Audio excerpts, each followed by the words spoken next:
Welcome to the Informed Pregnancy and Parenting Podcast. I'm your host, pregnancy-focused chiropractor, Dr. Elliot Berlin. You've tuned into the afterbirth episode of a before and after birth story. My guest today previously shared her journey through pregnancy and her plans for a home birth, albeit with a few contingency plans for location and providers depending on the timing of her birth. She's an actress and musician and now a brand new mommy. And will be joined by her husband, Stephen, at some point. Aly Michalka, welcome back to the podcast. It's good to be back.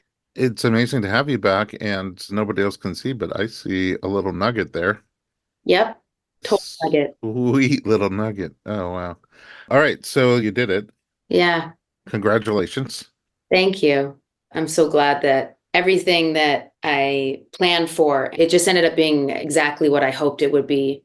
I know that that's not everybody's story necessarily, but for me, it ended up being just this like divine, amazing experience. And I'm just so grateful. It took a village, Let's go back to the plan. Just a little synopsis of what you had planned. You were originally doing standard hospital birth, mid-pregnancy, shifted gears towards out-of-hospital birth with midwifery care. Yep. But you started to record an album very close to the end.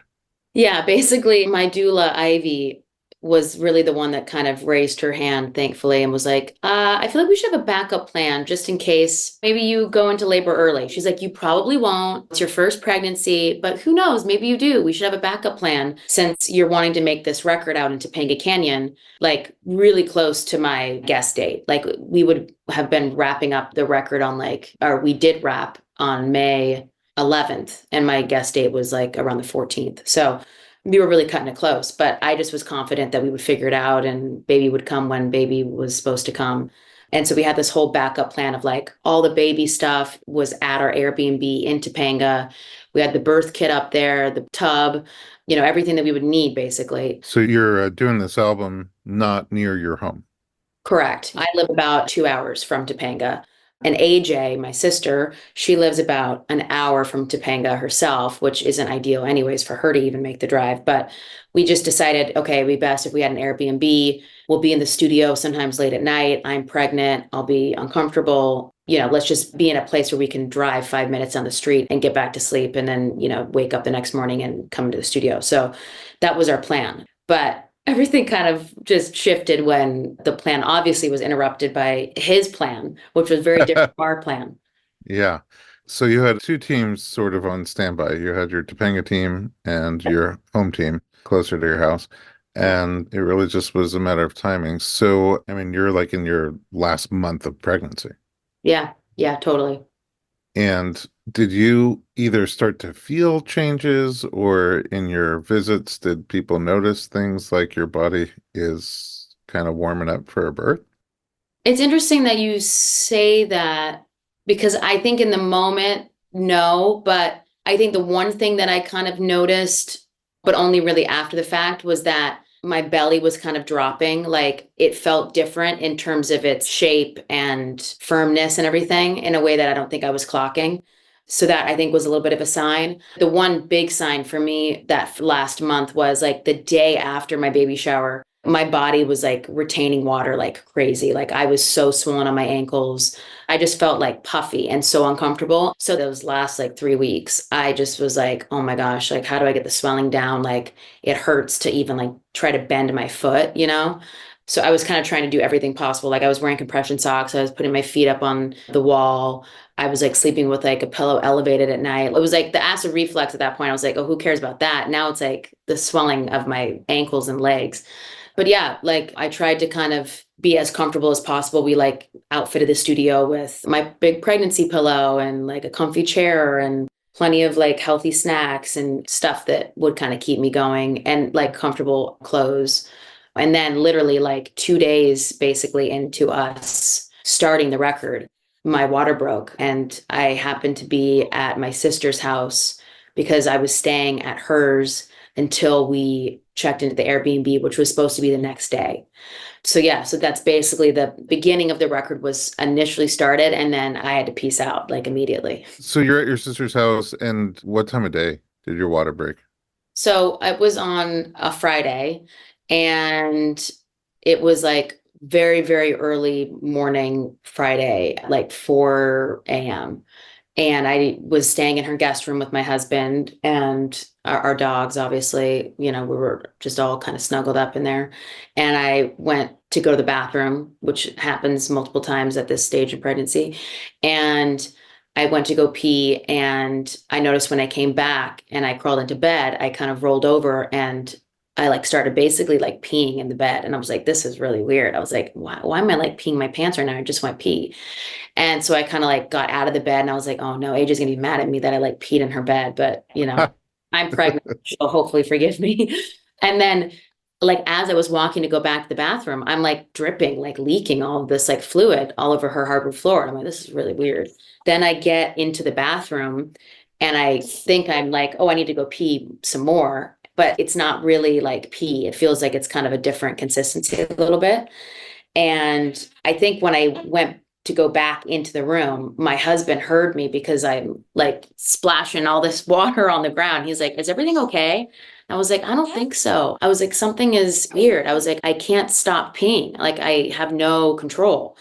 And he like kind of like looked down on the ground. He was like, that's a lot of pee if that is pee. He's like, I don't think that's pee though, babe. He's like, I think that's something else. And I was like, what do you mean? He's like, I think maybe your water broke. He's like, we should call the doula. And I was like, oh, I was like, I don't think that's what this is, because nothing looked different. You But guys sound like my wife and I in an escape room. really? Yeah, is that a clue? I don't think that's a clue. It seems like a lot of water. No, no, that's an No, amount of food. that's Yeah, funny. Who's that's who in that yeah. scenario? We take turns. Okay, interesting. Okay. So yeah, so basically we call my doula and we like are taking photos of, what everything looks like and this towel that's like soaked. And she's like, well, I think this is really exciting. This seems like this is the very beginning signs that you're in labor and this is most likely your water breaking. And I'm just like fully in denial. I'm like, I have another 17 days of recording. Like in my mind, I'm like, this is not happening. But I wasn't like upset. I was just kind of like, huh? I was like, this is so weird. And I didn't think it would be this way. And I also thought, A, I wouldn't be early. And that I'd also be the one like outlier that has their water break. Like I was just like, what? So we hang up, she told us like you should just try to get some sleep if you can. So I went to bed and she was like, contractions could start happening soon. It could take hours. So she like just try to get as much sleep as possible and like we'll reconvene in the morning. So I at that point go to sleep and I sleep probably about 5 hours. And then I wake up in the morning and my sister comes in because she's kind of heard like commotion of us like talking and whispering. And she's like, is everything okay? And I'm like, well, I was like, we think my water broke and like, we fill her in and she's like, what? She's like sitting on the edge of the bed and we're like, trying to tell her what's going on. She's like, oh my gosh, this is crazy. And she's like, well, we should pack the car up and like get you back home, which is what, my birth team, I think ultimately were wanting me to do. And we did do. So I called because I basically had two doulas. Like one is kind of the daytime doula, if I was going to labor, and one is the nighttime doula. And they're both wonderful, Ivy, Joeva, and Mary Skinner. And they work together with me. So now I'm calling Ivy because it's in the morning. And Ivy's like, yeah, Mary filled me in. Like, this is really exciting. Just take it easy. If you're not feeling like you're in any pain, like I would try to get in the car and get on the road as soon as possible so you can kind of avoid being super uncomfortable in a car.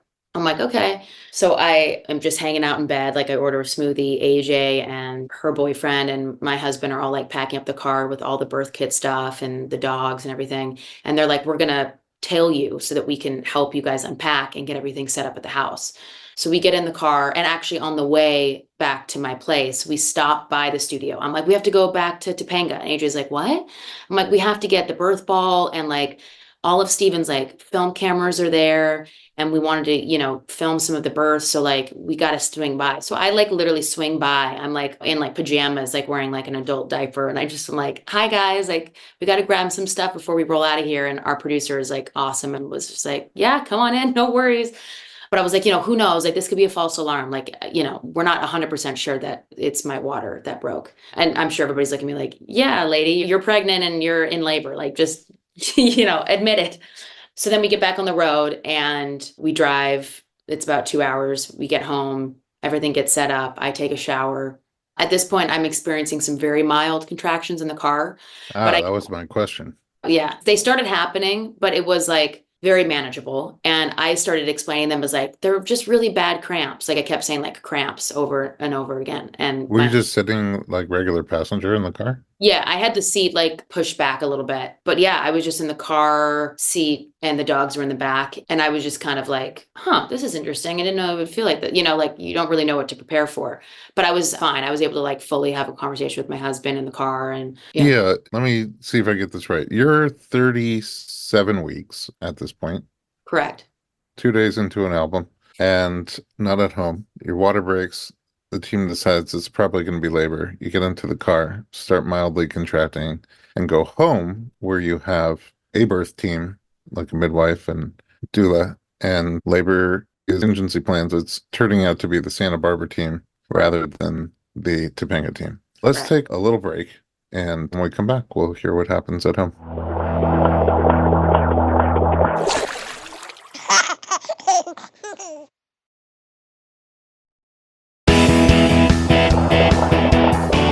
Welcome back. We're talking to Aly Michalka, and the birth story continues. So you get home, get in the shower. Yeah, I get in the shower because I'm like, well, who knows how many days it'll be until I maybe shower, if this all is really what we think it is.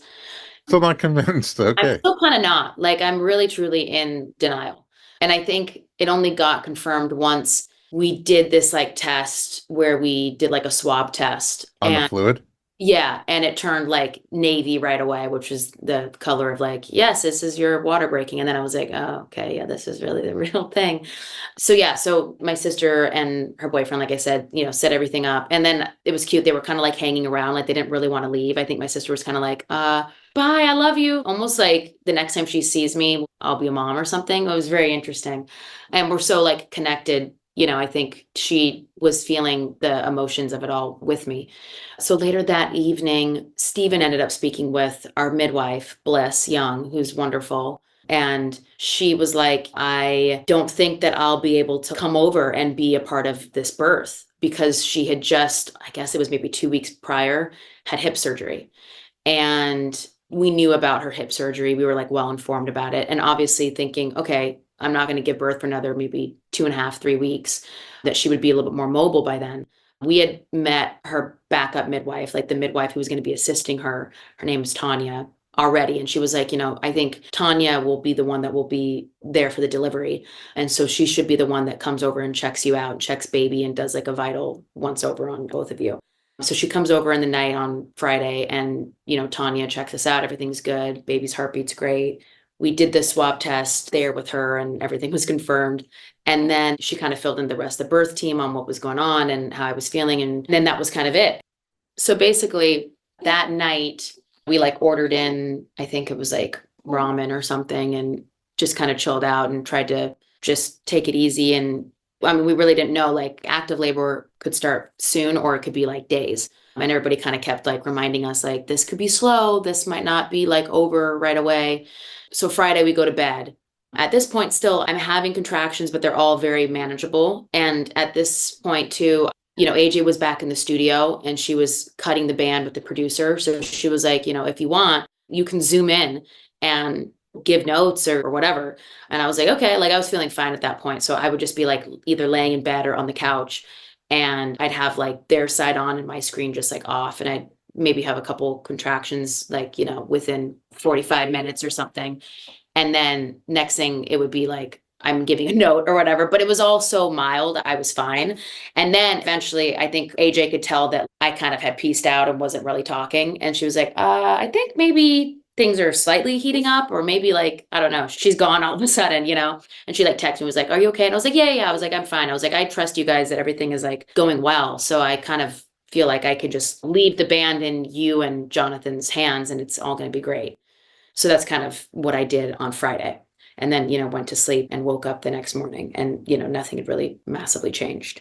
Wait, so that's Friday night, early Saturday morning? Right. Right. You start having stronger surges, but then they calm down overnight? Yeah. Okay. So what happens in the morning? Saturday. So then Saturday morning, I wake up. At this point, I think the contractions have kind of like mellowed and slowed down again. So that's nothing crazy. So I have a breakfast. I kind of do my normal routine. Then you get a call from Bliss saying, hey, heads up, I don't think Tanya will be able to be the backup midwife at this point, who, would be there when you deliver. She has a hiking trip with her family planned and isn't going to be able to be available over the weekend. I think she would have become available like Monday or something. So, like, I think my husband on the other end of the phone is going, okay. So what's the plan B? And I didn't freak out when I was told the news. I was kind of just like, okay. So Stephen kind of fills me in and he's like, another woman is going to be coming over, another midwife that we're going to be meeting, and her name's Rhonda Perea, and she's awesome. It was all meant to be in the end. But Rhonda had never met us. And, it was like a last resort of like, okay, well, the backup midwife is now unavailable. So now who else do we go to that's out here in Santa Barbara? And Rhonda came over and checked me on Saturday and was really lovely and was like, I understand what's kind of going on. Bliss gave me the rundown. Like, I just want you to feel comfortable. And I know that you don't know me and you've had this birth team with you for these past like 6 months. And I was like, no, it's okay. Like, I really trust that everything's going to be fine. I don't know. I just didn't feel panicked about it. I feel like it's good that this happened to me in a weird way, because like with the wrong girl, it probably would have been like an absolute freak out. But we just kind of like trusted that it would all be fine. And later that afternoon, Ivy visited me, my doula, and, just was kind of like, I just want to be here for like moral support. I know this has probably kind of thrown things for a loop, like having the change up of midwives. And I was like, no, it's fine. I was like, I got 3 here and 1 in Topanga. I was like, we're good. So we spent some time with her and we just kind of like relaxed and we talked about the stages of labor just to refresh my brain again and kind of just go over anything that I was concerned about. She really advised a couple things. She advised that I try to get to sleep as early as I kind of could on Saturday night so that I could get rest for as long as possible, because she was like, there is a strong chance that you go into labor somewhere in the early hours of Saturday or Sunday. And, my water now at this point has been broken for quite a bit because it broke Friday. Yeah. She was like, I think you should also try to go outside and like see the sunset and kind of get your body on like a good rhythm with just the planet. And it's funny, we actually have like photos of me that Stephen took of me like in like a big like t-shirt, just like standing outside with like an electrolyte bottle in my hand, and then I'm like drinking, just kind of being like, okay, like here we go. So that night, this is Saturday now, a Saturday evening, Stephen made me like a really great homemade meal. And I was like, we should rent like a black and white movie and like just watch something and put the fireplace on and just kind of relax.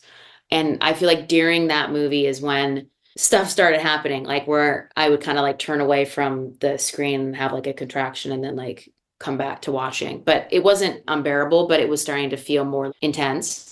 And, we took a hypnobirthing class with Alicia Tamburi, and my husband was using some of the readings that we did in the class to kind of help relax me, because I was having a hard time falling asleep. And I think it's because the contractions were happening and I was anxious. And so he was like reading that to me, which was really nice. And I ended up falling asleep. And then at 1 a.m., 1:30, something like that, I woke up and was like, this is different. This is like intense now. So I asked my husband if he could time the contractions, which we had done a little bit, but we were not taking it very seriously. We were like, oh, okay, you just had one. And then it would be like, you just had one and it's like 25 minutes later. Now it's like 40 minutes later. So these started being like 5-6 minutes apart. And we did that for like 45 minutes. And then I was like, I really think we should call Mary. I feel like it's like real. And he was like, okay, let's do time 2 more and see. And of course, the last 2 that I did were like 2 minutes apart. They were like really close. And he was like, okay, yeah, I'm going to call Mary. So How about the intensity? It was pretty intense at that point. Like I was in bed on my side and he was really helping me like breathe through contractions, like in 4 breaths, out 8. And yeah, I was struggling. I couldn't really change my labor positions. It didn't feel very comfortable. And I think part of my discomfort outside of the contractions, just, not being enjoyable, was I had at the last like 2 months of my pregnancy, pubic symphysis, which I'm sure was not helping that discomfort of like, I can't really get comfortable and I can't get into position that feels kind of good. So just laying on my left side, I would just like go through the contraction with him. He would breathe with me. And then my legs were like shaking uncontrollably, like crazy shaking. It was like they were shaking. And then I would kind of be like holding my legs really tight, like clutching them kind of together. And I think only after the fact did I realize, like, I was probably further along than I even thought, given that that was happening. Is there anything else in life that you can relate that intensity to? Something? No, it's its own unique. No, it's totally unique. And I feel like I am somebody who does not like overreact about stuff in general, like something that is happening to like your body or whatever. Like I'm pretty tough, but I was definitely thinking, wow, this is something I've never experienced, and this is a lot more intense than I kind of figured it would be. But it was its own unique feeling for sure. Okay. All right. So the last two are 2 minutes apart, right? They're getting very close. Yeah, correct. Who do you call? We call Mary, and Mary is like, great, I'm getting up. I'll be over there in like 45 minutes because she's based in Thousand Oaks. So I kind of knew, okay, then we got to just kind of labor here until she gets here, which is fine. So I think after that call was made, then I went into the bathroom and just sat on the toilet, which was funny because we went through like, these might be some positions that will be nice to use or things that you'd like to maybe try. And the toilet was like one of them. But I remember being like in the moment being like, huh? Like, I'm not going to sit on the toilet. This is weird. Seems to be oddly comforting. Yeah. So I was just on the toilet the whole time. And it's interesting, like at our house, it's like almost like a little like ledge partition where the toilet is. You can't totally see. And I was like gripping onto the side of that and like the window seal kind of, and using that as almost like a counter pressure while I was like on the toilet. It was weird. It was like really helping me. Yeah, like all the lights were dimmed, and I think like you lit some candles and just kind of tried to make it as like peaceful as possible. And I think once like you put that on, it was on the whole time until the very end. But yeah, I do remember like Mary coming in and just kind of like swooping in like this like peaceful, calm angel, just taking up this like wonderful space with me. It was funny. It was like my husband was there, like helping me get through everything and being really great. And then kind of stepping aside and like letting her come in and like take over, which was really wonderful. It was like this little like dance. And she just breathed with me and sat there and like massaged my back and like slipped a comb in my hand and put like essential oils on my wrists and my neck. And it was really, really helpful. Like I can't imagine not having had her. The comb to like squeeze, like a little Yeah, distraction comb. please. Okay. Yeah, for distraction, which I wasn't sure if I was going to use it. They had told me that as well. Like, oh, if you have like a wooden comb or something, which of course I set out in the birth kit, but like the birth kit's been unpacked, but in like a mayhem kind of way. So she just kind of knew and like, had her own obviously. And I used that the entire time. I don't think I like let go of that actually. I think there's like a photo of it like floating in the pool at the end because I probably Oh, like let go of it, once the baby was delivered. So at this time now it's like 3:30 in the morning. in the morning. Yeah. So she's just helping me through everything. And I just remember feeling in some of those moments like everything was so dim and like amber lights and everything. I just kind of like, this feels so intense. And I really hope that I can just push through this and that I'll be able to deliver at home. Like I was very much fixated on like, not that I need to prove anything to anyone or myself, but I was like, I really want to know that I did this and that I didn't say I need to transfer. And then like we're in the car now and we're transferring to the hospital down the street just because maybe I got tired or something, which like I understand, why that ends up happening. But I just was really like, I want to do this and I need to just power through it. But feeling that like felt like hellish almost, being like, how much longer will this be? And it wasn't even like it had been happening for that long, active labor. But I just remember feeling like very overwhelmed, but also very calm, not scared at all, and felt very taken care of by Mary's energy and Stephen and them like bringing in like, water for me to drink. And when I would feel nauseous, they would like bring a trash can and I would think, oh, I'm going to throw up. And then I didn't. Like it went really as smoothly as it could. And then, we got to a point where I'm sitting the opposite way on the toilet with like my arms kind of, over the top of it. And Mary's, asking me, how are you doing? Like, I'm not really talking that much. I'm definitely having very, very small conversations, probably in like very little words. Yeah, almost nothing. The one time in my life that I was silent. And she's like, are you feeling any rectal pressure? And I was like, yeah, major. And at this point, I think I had gone number two, like multiple times, but I was definitely feeling that. And I think at that point, that's when she knew like, okay, stuff is like progressing and I'm going to give Rhonda a call now to come over. So then Rhonda shows up quite soon because she doesn't live very far. She's like 15 minutes away. with her wonderful assistant. And they start setting up the tub out in the living room where our fireplace is. And Steven's like helping and trying to like hook up the nozzle to the shower and the guest bathroom. And like, I can hear them like shuffling around out there, but I'm just like kind of breathing and like, working through my contractions with Mary. And then I get to a point, I think, where I'm like tired out on the toilet. And when I see like at this point too, like I'm kind of spotting, like there's a little bit of blood that's like getting on like my bathroom rug. And the fact that I didn't even really care about that says a lot because I'm very OCD and like everything has to be like clean and in its place. And I was just like, well, whatever, if the rug's ruined, it's ruined, And I'm like, is the bathtub ready? And she's like, I don't know. Let me see. I'm going to go check. And I'm just kind of like, I really need the bathtub to be ready because I need to get in there because at that point, I think I just needed some new relief, And it was like half filled, I think, at this point. Oh, takes a Yeah, minute. exactly. I was like, guys, come on, let's get this going. So, they have me get in, even though it's not fully filled up, which they were like, it's fine, like it'll finish filling. But I get in and it's like really hot because it hasn't fully cooled off from like the hot water running out and cooling off the tub inside.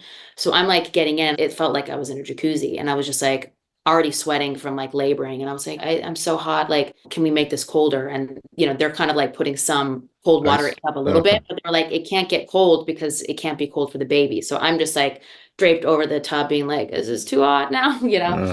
And so then they come and like bring me some Gatorade and like wet towels and they're kind of like putting it on my forehead and I'm pretty wiped, But again, like I haven't really been in active labor that long, but I think it's just everything has progressed really fast in a very short window. And I feel like now that I've gotten in the tub, things have also kind of changed as well. How do you mean? I guess when I got in there, I started feeling like I was maybe ready to like push or that the baby was like close. And I asked Rhonda, like, is everything okay? Am I doing this right? She's like, yeah, you're doing great. And I'm like, can I start pushing? And she was like, well, let's see, reach down there and put your finger inside and see if you can feel his head. Well, also because Ally's water had been broken for so many hours, they didn't want to do any examination. So we didn't know how dilated she was at any point in the process. Which usually, you're going to be getting some updates, which in a way maybe was good because then I wasn't like obsessing over like, you're 4 centimeters. And I'd be like, really? Like, I wish I was further along. So that was actually kind of nice. There was this period from when Mary came until he was born. That window was maybe only 3 or 4 hours, but it was like the most beautiful thing I've ever witnessed, that Mary and Aly just became like their own wavelength, their own energy. They became like part of this world that I was sort of suddenly on the outside of, but in like this beautiful way that was so incredible to watch. And that just like so grateful to Mary. She was incredible. And I think because of how pure that space was for them, and there was no person other than Mary like coming in to check anything, is part of why it went so quickly, because you were just like in the zone and stayed there. Yeah, there was no interruptions and I was just breathing and moaning through every surge, I mean, I think it helped. I was explaining this after the fact that like watching a lot of home births was really good for me because I saw what was normalized in those videos and was like, oh, I can do that, in my home space and feel comfortable doing that and not feeling like judged or whatever. So that's cool that it gave you like a visual. Yeah, it gave me a visual. Well, we saw one where the couple were in bed like 30 minutes an hour after giving birth, and the husband had like brought her soup. And I was like, I want to do that. Like, yeah, it was cute. He was like, I want to make you soup in bed. It's like it seems so civilized that they're like already in their home space and he's cooking for her from their own kitchen and they're in their bed. And the child's first experience is like being in this room that they're going to be in all the time. It is incredibly cool.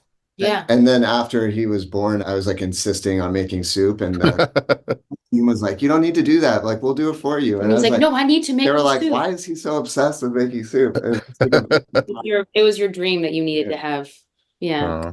Now that we took a little pause, let's take a break. And when we come back, we're going to get the rest of the story. We'll be right back.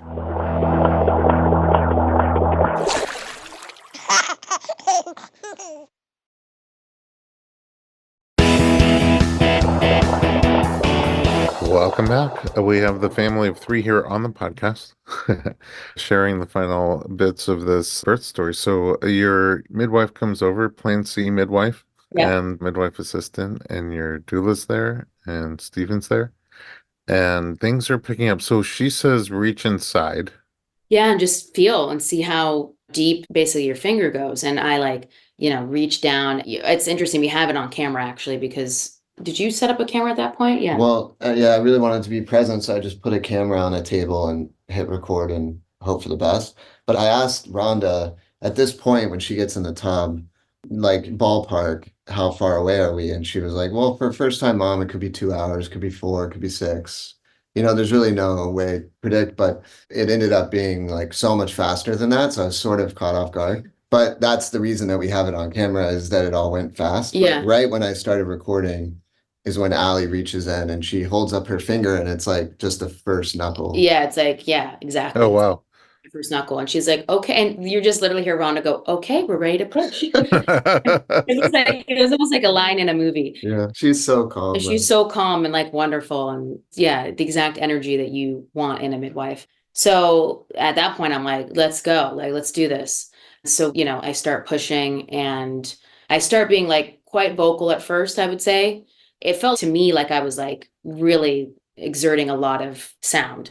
And then I think I would take like a break or whatever, kind of wait for the wave to kind of subside and then would push again. And she was walking me a little bit through it. Like, when the contraction starts, that's when you can start pushing. I'm like, okay, so when a contraction happens is when I push. Like I wanted to make sure I was getting it right, And she was like, yep. And then she was like, if you start to feel, any kind of burning during that contraction, she's like, just kind of breathe rapid breaths out. So I'm like checking in like this, I'm just like wanting like the feedback. And she's like, yep, you're doing great. Like that's exactly it.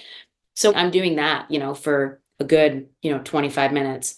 And then I feel like we get to a place, it's now like 6:35 or something a.m. The sun, it's not up, but the sky is kind of blue. Yeah. Like we have these big windows in our front living room. Yeah, the sun hadn't risen yet, and you could hear the birds were all awake. And I'll never forget the whole time she was in labor playing this meditation that we found in New Zealand at a hotel that was kind of like centered around the idea of longevity. And it was a recording that's supposed to take you to a meditative state just by listening to it. And it has 3 sections and it's about 2 hours long. So when it loops, you don't really feel the loop. Mm-hmm. But right at this moment, the score shifted in a way that seemed like it couldn't possibly be real. But when we listened back to it, it was exactly as Aly was like a couple pushes away, the score changed, like it was a cue. I like played it for my sister and she was like, wait, that just shifted. And I was like, I know. I go, that's just the track that's like been going on for hours endlessly. She's like, this is insane. But it was very much like this kind of like spiritual moment of him like coming into the world. And I basically remember like taking a beat and doing one, like I just kind of bared down and I pushed and his head popped out, which obviously I felt. And Rhonda saw, she was like, okay, his head's out. Like the next push will just be his body and you got it. Like you just take your time. And then the next contraction happened and I bared down again. And then I just felt like it was such a strange, I don't know how to describe it, but it's like, I was trying to tell Stephen, it's like, you're just feeling like shoulders, waist, hip, butt, legs, feet. Like it's all like just this like little squish of, bones that just kind of slips out. And it was so wild. And I just kind of reached down and I grabbed him and picked him up through the water. At that point, you didn't know he was a him. I didn't know it was a him. Yeah. I'm saying him now because obviously I know, but like, yeah, at this point, I wasn't even looking for like, what's the sex? Like, I just was like, oh my gosh, I'm just like, out of it. Like, I get why they say that there's like a high and this like adrenaline rush that you get, which is true. And I feel like I had that whole high for the rest of the entire day. Like I was wired. Even though I was exhausted, I like couldn't go to sleep until late at night. I went to bed. You crashed because I think you were like being my rock. So you were kind of like, I need to, like peace out. After making the soup. And after making the soup, Yeah, soup is exhausting. But yeah, like, Stephen like comes around to the tub and we're both like crying and I'm just like, I'm thanking everybody. And it was incredible. Aly caught him and brought him up because she had been on all fours facing me. So it brought him up like in the direction that I was already happened to be. Mm-hmm. So I saw him just rise through the water in her hands. And he came up, and right when he left the surface of the water, immediately cried. Yeah. But this like very soft, Really soft, like sort of, not scared. It was kind of like, I'm here, but like I'm calm, you know? You're bringing back memories of my son. I'm born at home in our tub, and same thing. My wife also was on all fours, turned around. I think the midwife passed the baby like through to her on the other side, and I watched her bring him up through the water to the surface, and I could see the first breath clearly, the lungs inflate, and I have no face recognition at all. I can't picture anyone's faces, but it's almost like that 1 second of time is etched into my mind in a way that I could see it and never forget it. That is cool. I didn't think to make soup. That's okay. That's okay. No judgments. It's a safe space. What was the last one? I can't even. Wow. When he was passing through you, was that sensation intense? Yeah. It's funny, the whole time that I was laboring, I didn't like look down at my stomach because my mom was like asking, she was like, did you see like, you know, how your stomach is like rolling with the waves? And I was like, no, I never looked down. I was like, that's so funny. I just was so in it, like in my own body. I was like, I don't need to see what's, I guess, going on down there. But yeah, it felt intense. Yeah, you were so in it that she didn't even clock that they were having trouble finding a heartbeat. Right, But right. it was because he was so low that they weren't really sure where he was accurately enough. And so they took a couple of readings and eventually got one. But you got like scared But for a I second. could read their faces that they were very concerned. And there was a You're, moment, you're saying right before he came out. yeah. Yeah. And then right before he did come out and they found the heartbeat, I realized how worried they were by how much relief was on their face when everything was fine. Mm. But then there was like this beautiful surge I felt between that moment of knowing that they're fine, they just need to finish this dance that they're, and then him being born. I was like so relieved, but Aly didn't notice any of it. She was Yeah, just in the no. moment. I Another was world in a wanting to trance. get him out. And, you know, in my mind, I'm thinking, okay, I haven't done any of these like stretching, you know, massages yet because I was going to start them that week, basically. And, you know, I've been doing like, you know, everything else to like prep, but like I, you know, was just starting to eat dates and was just going to start having raspberry leaf tea, you know, all these things that would be loosening that area and whatever, you know. And I remember thinking in my mind, like, I didn't have any concept of time, so I don't think I knew exactly like this is how many hours I've been in active labor, which in hindsight now I'm like, that's insanely short. But I was like, I really need to like listen to what Rhonda's saying with my breath work and like not trying to rush because I don't want to tear. And I know that like part of this is like trying to open that area in a way that's like, you know, it's extending over a period of time. It's not just like rushing through it, which ultimately I did end up doing. And I did have a tear, which was fine. But I remember even thinking like when he came through, I was like, I probably teared. I'm pretty sure. You All felt this it. really fast. Well, when did you realize he was a boy? So, you know, we pulled him up to my chest and Stephen like kind of was like beside me and we were just like looking down. Well, it's important to note that the team had told us we're not going to talk Oh yeah. because we want your voices to be the only ones he hears at first. We knew that they were just going to kind of back away and let us be alone. So then I think, you know, it was just us kind of like staring in awe, you know, at like us having just accomplished this and, you know, the team having helped us get here. And Aly was thanking everyone, I was like thinking like everybody. by name, just Yeah, I was like, thank you, Rhonda. Thank you, Mary. Oh, I hadn't even gotten the name of the assistant. assistant, but I was Ron's like, thank assistant you. had only been in the house for like 25 Yeah, like it minutes. was just insane. And then Mary was like, have you looked yet what you guys had?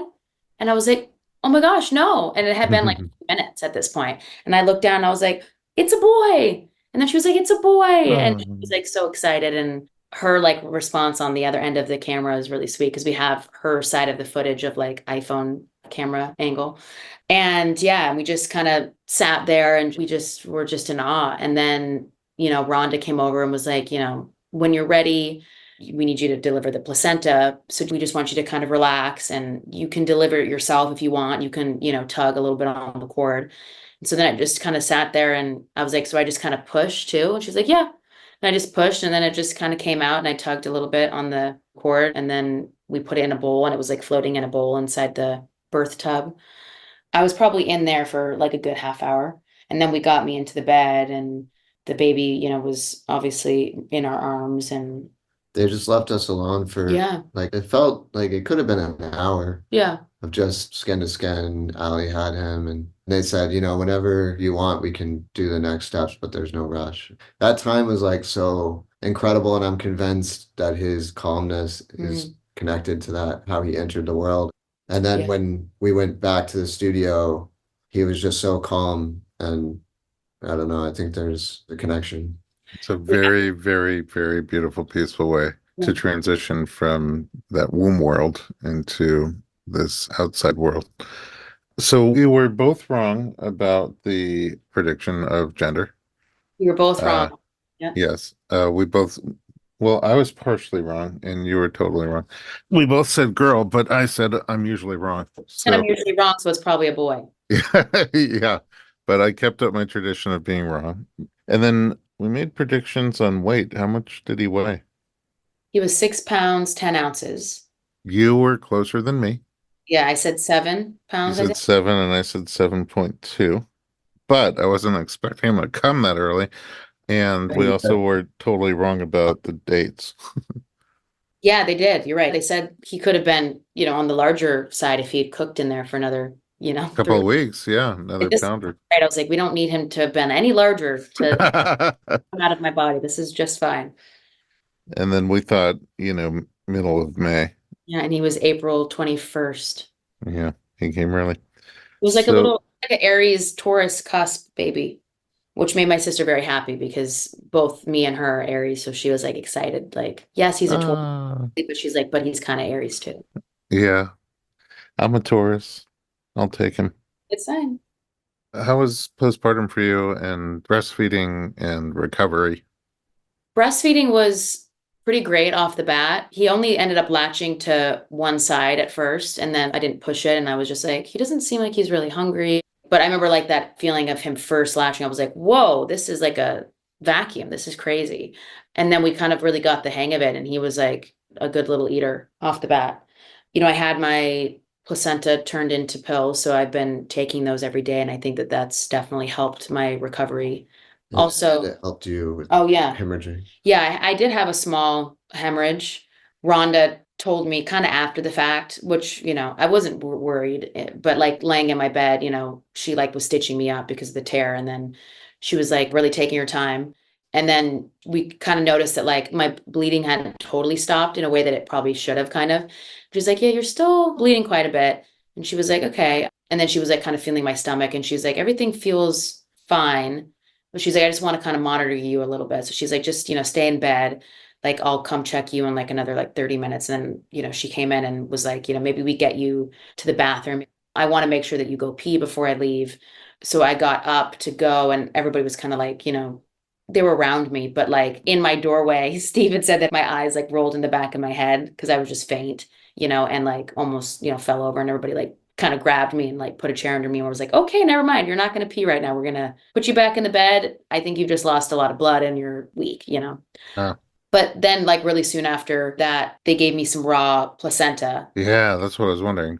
Yeah. Because Ivy ended up it was really beautiful. So Mary had another birth that she needed to be at. So after I delivered, she left within like 5 minutes. And then Ivy came in and relieved her and was there for everything after, which was And really when we nice. saw her on Saturday, we told her the next time you see us, we're going to have Yeah. him in our arms. And she came That's in great. right after. She came in literally like, it was kind of crazy. She's like, you predicted this. So she was like, we're going to get you some raw placenta right now. She's like, I'm getting it in the kitchen. Like, don't worry. It's going to help with the bleeding. And they just Into like, a smoothie or just no, they literally just First gave few it. pieces The were first just few were raw. just raw. Like I literally just like chucked it down. sashimi? Okay. Yeah. Exactly. Yeah. It was a total sashimi moment. What did it taste like? It just tasted like raw meat, like almost like liver or something, Okay. It wasn't bad. I think I also was just like, whatever I need to do to help make this all heal well, like I'll do it. Are you an adventurous eater in general? I am, yeah. So it didn't. Okay, fine. And then they made like a smoothie for me and we had Steven's soup and everything. So I was set. But then, yeah, the bleeding ended up stopping and I was able to go pee. Everybody, checked me out. And, obviously at this point we had weighed the baby and measured him and everything. And then we did a really beautiful ceremony of burning the umbilical cord instead of cutting it. So we had these 2 candlesticks, which we were like tearing the house apart to find these candlesticks. And I was like, just use the candlesticks that are like in candle holders. Yeah, we never found them. We never found. And then it turned out they were in Topanga. Yeah. Oh, okay. So anyway, so we used like our own candlesticks that were in the house. We had like 2 candlesticks, funny enough, in here. And we just sat on the bed and it burned down and it was really beautiful. And Bixby was like on the bed, like sniffing he was like, what is this? I was like, no, no, no, no, no. Your mom needs this. Stable, stay away. But he was being really sweet with the baby and like was very curious. And then everybody kind of, slowly kind of packed up and Ivy was like the last one to be with us. And it was just a great way to kind of end this whole thing. And then over the next like day or two, I had some really large blood clots that I passed that I was like, whoa, wow, that's crazy. So then I was like kind of feeling good about like the bleeding at that point. And I was just sore and felt very like, the stitches just felt tight. Like I was like, whoa, I hope this doesn't feel like this forever. I mean, obviously it didn't and it doesn't, but I was just like tender getting in and out of bed and still like leaking. So I had to wear, I'm still in diapers right now. I'm kind of loving them. They're great. You don't want to give them up. I might just wear them forever now. But yeah, then, we just took the next like week to just be fully immersed in our little bubble with him and with Bixby, and Steven was like cooking first 40 days cookbook, and I would just sleep like a bunch of hours and nap when he was napping, and we'd like FaceTime family members and friends and just taking a bunch of photos of him. And then like it came to a point where I was like, okay, I feel good. Like, let's go to Topanga, and my sister's like, Aly, you don't have to do this if you don't want to. And I was like, no, I know. But I was like, we had this Airbnb that's here for another 2 weeks. I've already missed out on a week of all of the band stuff getting cut, which I love. It's like some of my favorite stuff to see created, which is a bummer I missed out, but it's okay.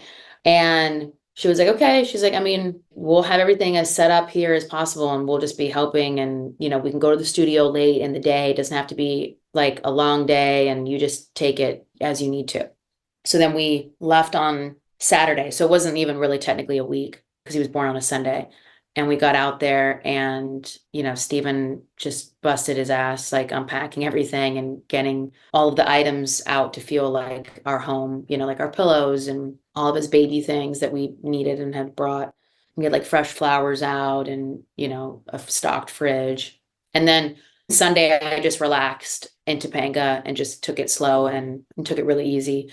And then Monday was our first day back in the studio and we just brought him. He was just chilling with us. We started our days around 3 o'clock and we would go to like about 2 or 3. Yeah, like we started at 2 or 3 and then we go to like 9 or 10.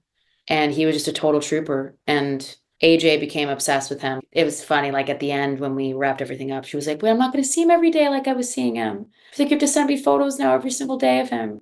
We kind of created a new bubble. Yeah. And if it was a film set or something, it wouldn't have been possible. Or if you physically were in a different place, it wouldn't have been possible. No. But, other than cutting vocals, you were able to be with him. And we just tried to create a new Topanga bubble. And Topanga is already kind of this idyllic place. So it felt really natural. And the producer is so kind, Jonathan, and he had a yurt with a bed where we could go if we needed time alone. Yeah, it was like perfectly set up. Yeah, it was kind of Sounds very Topanga.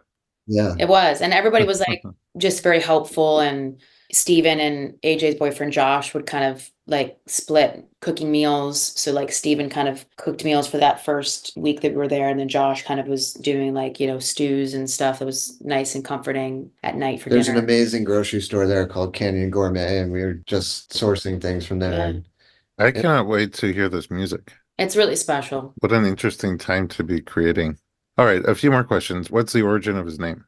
So Jack is my mom's father's name, who's no longer with us, but we were very close with him growing up. And he was really like our favorite grandparent, truly. And he just had this wonderful demeanor and disposition about him, like very calm, very kind, really patient. And I've just always loved the name Jack. And I thought it would be really nice if it was a family name. And we didn't have like a huge long list. We had a list of names for girls and we only had maybe like one other boy name set aside, but I always kind of knew if we do have a boy, it'll be Jack. And then his middle name, Francis, is a name that's on Steven's side of the family, which I think is really great. And I wanted to honor some filmmakers. So it was a way to kind of honor Francois Truffaut and Francis Ford Coppola, but also St. Francis. And my godmother's name is Francis. So there were just so many reasons that it felt like a great middle name. Mm-hmm. Oh, sweet. Do they have nicknames?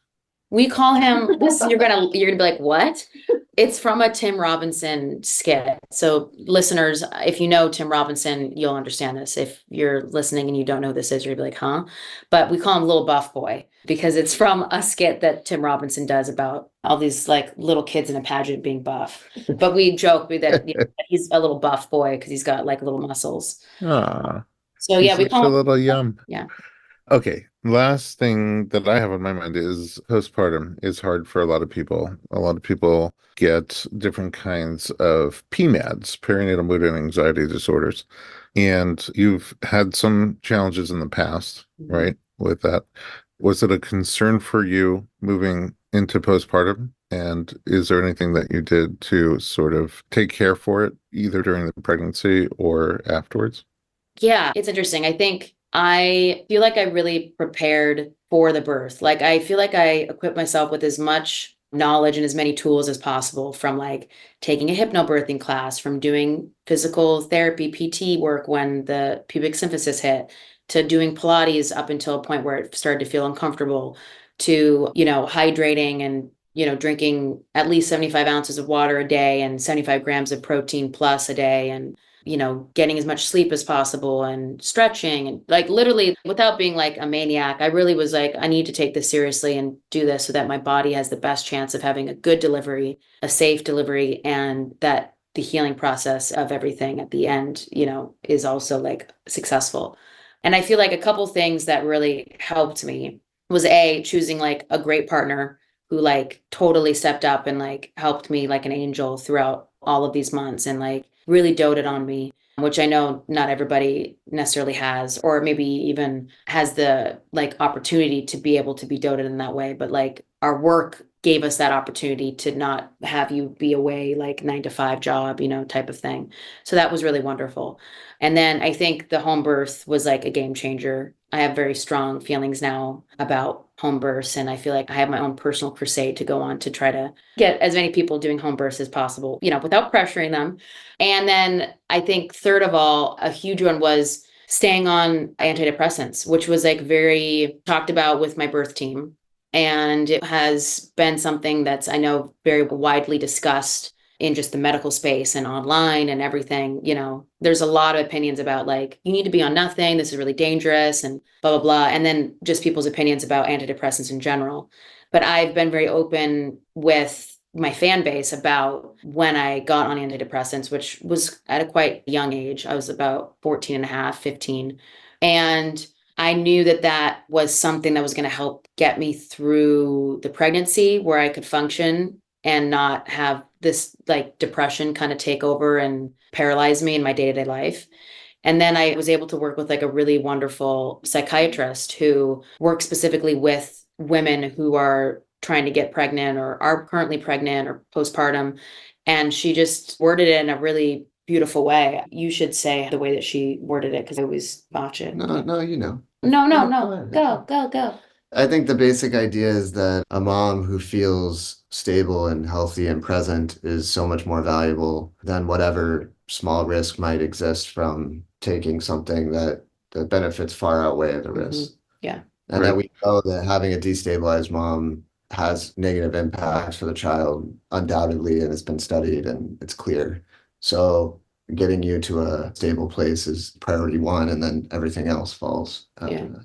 And she really made me not have like a shame about getting on medication. Because long story short, I got off of medication thinking, I need to get onto maybe a safer medication that is like deemed one of these, like it's been approved that you can be on this and it's an antidepressant. And then when I did that, I had some really strange side effects from that.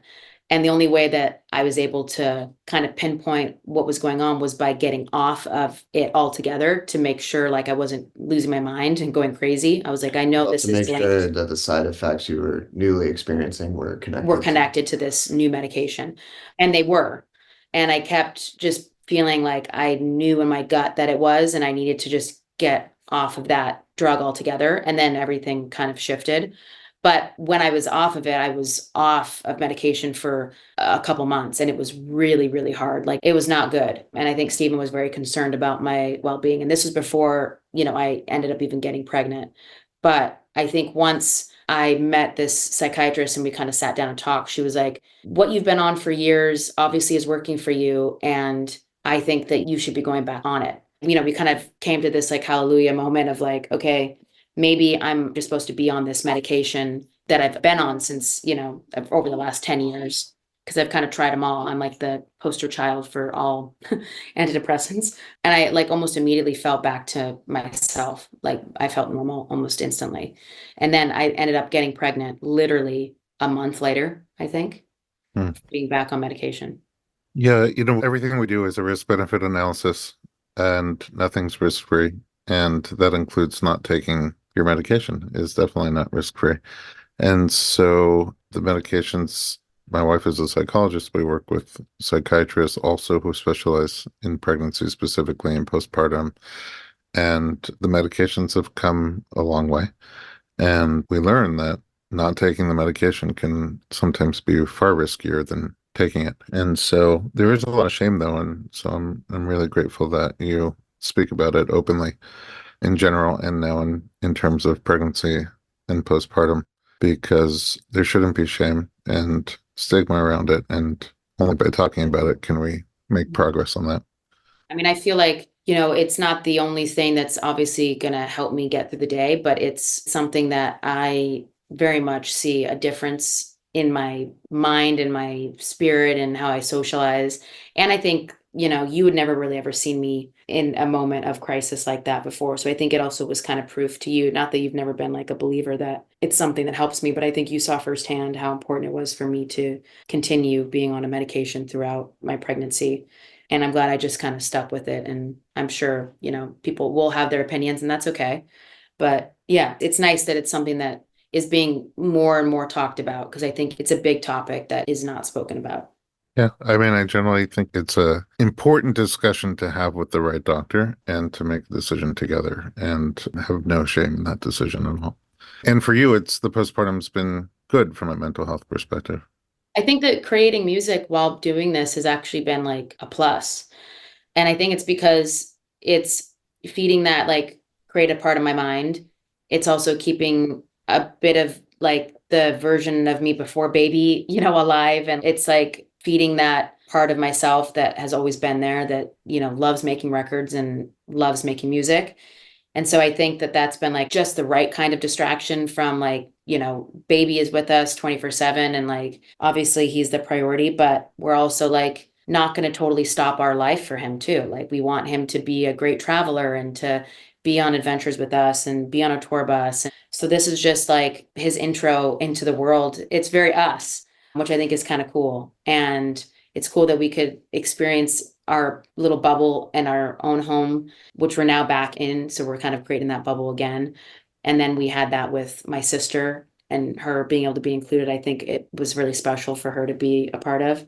And the fact that we have this kind of timestamp on this album, we started making the record, as in writing the record, around when I conceived, like maybe a month or so before I conceived. So it's been this like full circle moment of like, in utero, we were creating and writing music and prepping the album, and now he's out and we're doing it still. Oh, I hope AJ doesn't feel too much pressure to have a baby for the next album. Yeah, exactly. She's like, oh no, what are we gonna do for marketing on that one? Okay, you guys are amazing. And again, thank you so much for sharing your story. I'm grateful that somehow 2 hours away from you, the universe, connected us and I got to work with you and be inspired by you in a million different ways. And I'm so grateful for you that you had such a beautiful birth experience that you're now a home birth advocate. I Yeah, always tell people I'm a crusader now for home births. a crusader. I always tell people give birth where you feel most comfortable. Yeah, no, you're right. Explore all the options and give birth where you feel most comfortable. In your case, it just wasn't an option that had been explored yet. Totally. I think it just had to do with education, really, for me. And for someone else, they might do the education and the, going down the rabbit hole and say, this still doesn't feel right for me. And I think that that's totally their prerogative. But I was just glad that I did it this way, Yeah, it's interesting. During COVID, we saw a lot of people give birth out of the hospital who would have otherwise given birth in the hospital. And for some of them, you could be like, wow, thank goodness for COVID. I had the best birth experience, and I never would have explored that option had it not been for the virus. And other people, you could tell they didn't want to give birth in the hospital because of COVID, but they really didn't feel comfortable giving birth at home either. And for them, it was the lesser of two evils. And, even when the outcome is good, the experience might have been better at a hospital birth. It's just everybody has their place. So congratulations to you and Aly, Stephen, and little buff boy. Little buff boy. Thank you, sir. Thanks, Dr. Thank- Brown.